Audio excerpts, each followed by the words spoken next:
This man barely has to jump to grab the ball above the rim. Standing 7'4" with an 8-foot wingspan, Victor Wembanyama can nearly touch the backboard without leaving the ground. But his size isn't even the most unbelievable part. One second his knee bends at an impossible angle. The next, he's back on his feet like nothing happened. People say it's like he has springs in his legs, but that kind of mobility didn't happen by accident. When Wembanyama entered a youth academy at 10 years old, his coaches trained him differently from every other big man. While most 7-footers lived in the weight room, building strength for the paint, Wemby was forced to master guard skills instead. He even borrowed drills inspired by Kyrie Irving, wrapping plastic bags around the basketball to sharpen his fingertip control and ball handling. Even as he got older, his workouts stayed unconventional. Instead of heavy lifting, he'd spend hours doing flips, core exercises, and crawling like different animals across the floor. It looked bizarre, but those methods created a player unlike anything basketball had ever seen.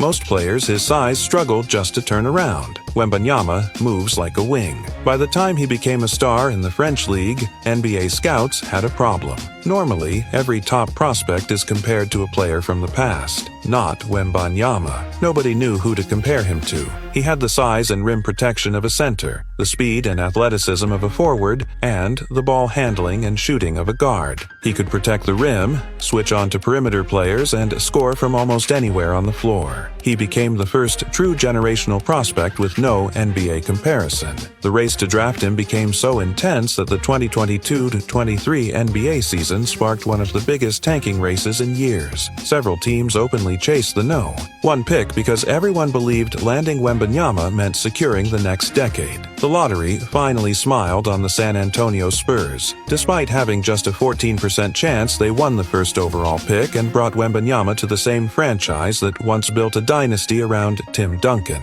Spurs fans celebrated for hours. After nearly a decade of waiting, they finally had their next franchise cornerstone. Under Greg Popovich, Wembanyama adapted to the NBA almost immediately. As a rookie, he averaged 21.4 points, 10.6 rebounds, and 3.6 blocks, won Rookie of the Year unanimously, became the youngest blocks leader in NBA history, and made the NBA All-Defensive First Team.